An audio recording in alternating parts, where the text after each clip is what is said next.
Saludos, Masters de Star Wars. Yo soy la sombra del Imperio.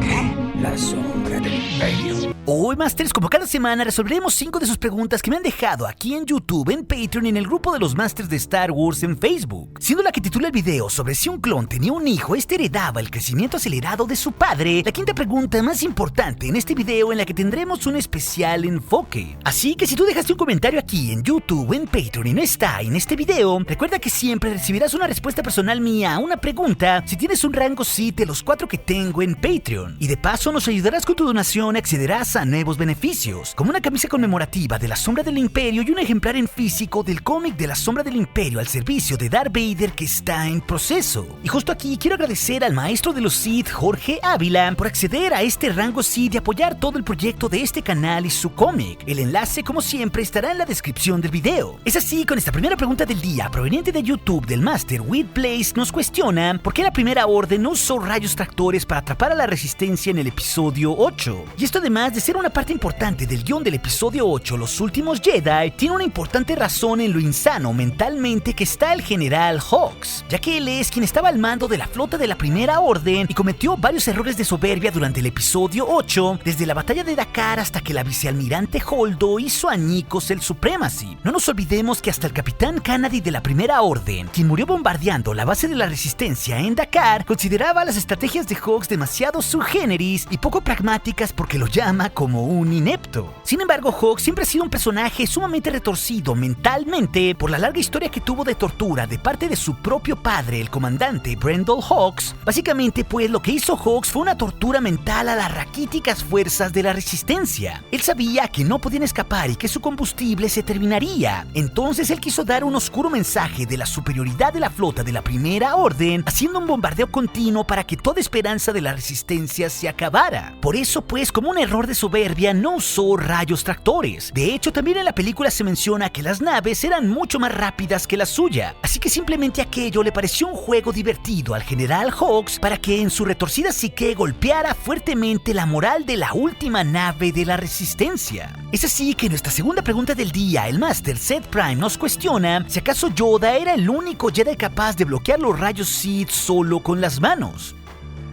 Y técnicamente, Masters, esa habilidad que usa Yoda para repeler rayos de la fuerza oscura que vimos en los episodios 2 y 3 es una denominada como desviación de la fuerza. Básicamente aquí el usuario la usa para desviar o recanalizar ese torrente de energía. Pero como lo vimos en la venganza de los Sith, incluso Yoda podría ser agarrado por sorpresa, a pesar de conocer esta habilidad como cuando Darth Sidious lo tomó por sorpresa. Y para entender esto, detener los rayos por medio de la fuerza para un Jedi siempre sería una segunda opción. La mejor y habitual de cualquier Jedi debía de ser siempre con el sable de luz. Esto como lo vimos claramente con Obi-Wan Kenobi en el episodio 2 o también con el maestro Mace Windu cuando se enfrentó a Darth Sidious. No por nada, pues los Jedi consideraban su sable de luz como una parte más de ellos mismos que era vital de cuidarse porque siempre podía salvarles la vida en el futuro. El caso es que la mayoría de las veces que hemos visto que un rayo de la fuerza impacta a un Jedi, siempre este lo ha impactado en momentos de sorpresa. Lo vimos con Anakin en el episodio 2, pero también con Obi-Wan y sobre todo con Mace Windu en el episodio 3. Es más, esto se da hasta con el propio Luke Skywalker, ya que precisamente Luke, al ser atacado por Palpatine, puede entender justo en la novela del regreso del Jedi que ese poder oscuro podía ser desviado o incluso reflejado contra su oponente. Luke, pues, ahí entiende que los rayos, al ser un poder de la fuerza, podían ser también devueltos por medio de la fuerza. Es más, el propio Luke por un instante lo intenta, pero el poder del Sith era demasiado y su tortura termina por sacarlo de balance. Esto pues nos prueba que cualquier usuario podría controlarlo al igual que lo hizo Yoda, y que claro, al menos Luke lo intentó. Sin embargo, pues esta habilidad requería de mucho entrenamiento para que pudiera resultar. Es así que nuestra tercera pregunta del día relacionada al episodio 9, el Master Nuestra Escuadra nos cuestiona si Luke Skywalker se unió a la fuerza, ¿acaso él podría regresar a un cuerpo físico? Y esa, claro, Master, será una de las grandes preguntas que se nos resuelvan parcialmente en el ascenso de Luke Skywalker, donde estoy muy seguro que conoceremos muchos más de los fantasmas de la fuerza y sus misterios. Y que Luke vuelva a tomar forma física y regrese al puro estilo de Gandalf resucitado sería una interesante posibilidad, pero en verdad dudo mucho que eso suceda, porque simplemente él ya no es más el protagonista. Sin embargo, eso no lo es todo. Hay algo mucho más profundo en eso, porque no tendría para nada sentido que él volviera al plano físico cuando se entrenó toda su vida como un Jedi para acceder a ese plano espiritual eterno donde se unió a la fuerza y donde viviría para siempre. Pensemos solo esto, ¿por qué Luke regresaría a una forma de carne y hueso si ahora es un ser de luz? ¿Recuerdan que Yoda le dice en Dagobah que eran seres luminosos y no seres de carne? Esto pues es fundamental para entender por qué son tan importantes los fantasmas de la fuerza y por qué Luke pues no volvería como alguien de carne y hueso, ya que después de todo él mismo nos lo dijo, nadie nunca se va realmente. Esto pues nos dice que él puede manifestarse cuando se necesite como un fantasma de la fuerza. Y además, claro, él puede interactuar con su entorno, como Yoda y Obi-Wan ya nos han demostrado antes en la saga.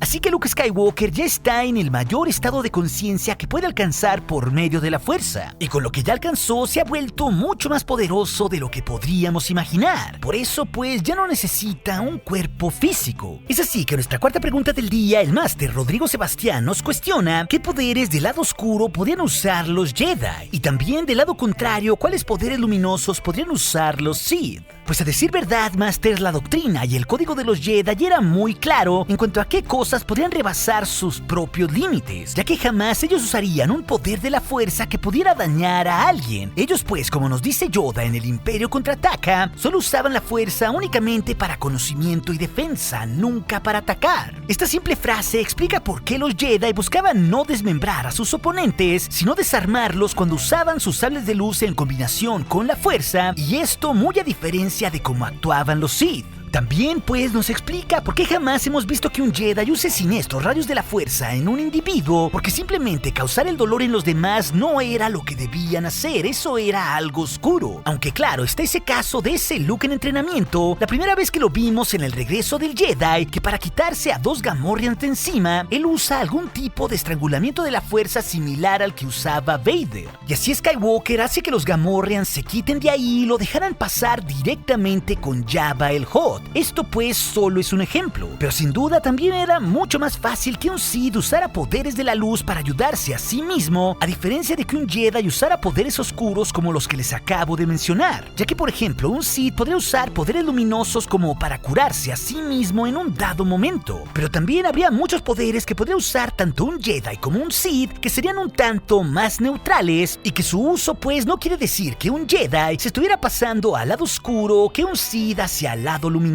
Y sobre esto pues tenemos justo la desviación por medio de la fuerza que podría ser usada por ambos bandos, algo que ya vimos antes en este video y que sobre todo es particularmente notorio en el combate entre Yoda y el Conde Dooku en el episodio 2, donde ahí Yoda no solo regresa el rayo de la fuerza, sino que el Sith lo controla y lo desvía para que no le fuera devuelto. También pues había otros poderes más comunes y sencillos como las visiones de la fuerza para ponerse en contacto con su yo más profundo y así ver el futuro. Y también, claro, tenemos poderes como la telepatía, ya que tanto usuarios como Darth Vader o Luke Skywalker los usaron sin ningún problema, lo cual pues todo esto combinado nos demuestra que había algunas pequeñas excepciones y que no necesariamente todos los poderes de la fuerza están cargados hacia uno de sus dos lados. Es así que llegamos a nuestra quinta pregunta que titula el video, Masters, una proveniente desde Patreon del bebé Sith Eric García, el cual justamente nos cuestiona si un clon tiene un hijo, ¿este hereda el crecimiento acelerado del padre? Y obviamente esta pregunta tiene toda una connotación hacia el crecimiento acelerado de los soldados clones, cuyo genoma original venía del cazarrecompensas Jango Fett, ya que si no hubieran tenido el crecimiento acelerado, la República no hubiera tenido un ejército de clones en menos de una década entre los sucesos del episodio 1 y el 2. Vaya, el crecimiento acelerado que le pusieron los clonadores de camino a los hijos clones de Jango Fett fue clave clave para que así el primer pelotón de soldados clones pudieran entrar en combate en la primera batalla de Geonosis para obtener ahí una primera victoria para la República. Pero justamente esto, Master, se nos contesta entre líneas en la serie de Clone Wars en la temporada 2, en el episodio del clon desertor, donde vemos que Rex, tras caer herido en batalla, termina en una granja donde es cuidado por una Twi'lek quien tenía 2 hijos híbridos y su padre pues era un clon que había sido entrenado en el pasado en camino y que había decidido claudicar a la guerra. Este episodio es muy particular, no solo porque vemos a este clon que decidió ir contra las leyes como un desertor, sino justamente porque vemos que tiene un par de hijos, pero estos ahí tienen alrededor de 3 a 6 años. Y sabemos pues que la guerra de los clones fue un periodo que duró solamente 3 años entre los episodios 2 y 3. De hecho, la temporada 2 de Clone Wars se da aproximadamente de 6 a 12 meses después del episodio 2. Este mismo clon desertor nos confirma que participó en la guerra y que decidió huir de ella, y esto obviamente se da después de que dejó las instalaciones donde lo estaban entrenando en camino. Así que básicamente los niños que tuvo debieron de haber tenido un crecimiento acelerado para parecer niños de entre 3 y 6 años en este punto de la historia temprana de la guerra, ¿cierto? Justo este caso es a lo que me refiero, de que esta parte es una confirmación entre líneas de que el crecimiento acelerado en los clones sí es hereditario. Y esto, claro, tendría todo el sentido del mundo, dada que las reglas simples de la genética dictan que el contenido del genoma de un padre se pasará a los hijos. Así que el crecimiento acelerado sería parte de esto, sobre todo porque ya previamente a estos clones se les había modificado sus genes para envejecer al doble de la velocidad que un humano promedio, lo cual pues esto también nos corrobora que cualquier soldado clon que tuviera un hijo, por ende sus descendientes envejecerían más rápido, o bueno, al menos parcialmente rápido dependiendo de la madre. Y claro, no nos olvidemos que la única excepción a esta regla fue el hijo de Jango, Boba Fett, que fue una réplica clon de sí mismo sin alteración alguna, incluida, claro, la aceleración en su vejez, lo cual pues con todo esto nos termina por explicar por qué los clones sí heredaban el crecimiento acelerado al tener hijos. Y si tienen preguntas sobre el episodio 9 y su tráiler, no olviden dejarlas, Masters. Pero si también les interesa conocer más de por qué esa flota gigante de Star Destroyers en el tráiler le pertenece en realidad a Palpatine, esa historia te la dejaré aquí en las pantallas finales, así como otras aventuras sobre el episodio 9 que seguramente serán de tu interés. Y recuerden, Masters de Star Wars, nuestro aliado es la fuerza y un poderoso aliado es. Hasta aquí su amigo, la sombra del Imperio.